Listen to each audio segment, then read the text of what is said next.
Welcome to solverfy. Hello everyone, today I'll be helping you with the 70th problem of the chapter 14 problem set. So you have A that is asking you to, as described in 14.3, transformation, or HGT, was reported by Griffith in 1928 in an experiment in which of the following occurred. So what you want to know is that you have the heat pathogen with the stuff in it was heat treated. And then you have a non-pathogenic thing. Basically what happened is that the stuff went into the pathogen and killed the mouse.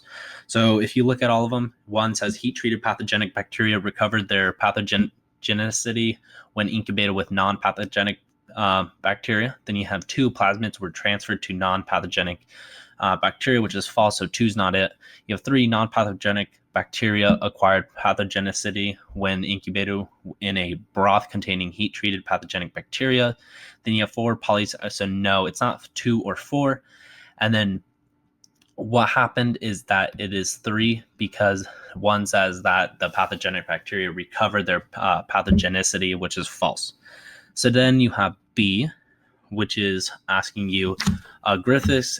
So basically what happened in the Griffith's experiment, and basically it's asking you what was observed in the Chase and Hershey experiment.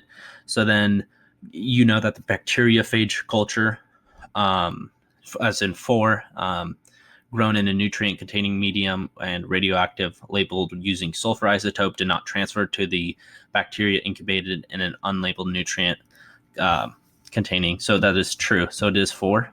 And then you have C, which is transformation and transduction, increased variation within populations of bacteria, and RK bacteria by which of the following. So you have to basically figure it out. So you have A, transferring DNA among different species, which is true. That is actually it.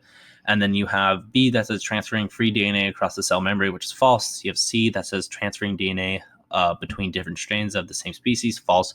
Then you have D, phagocytosis of bacteriophages. So then you have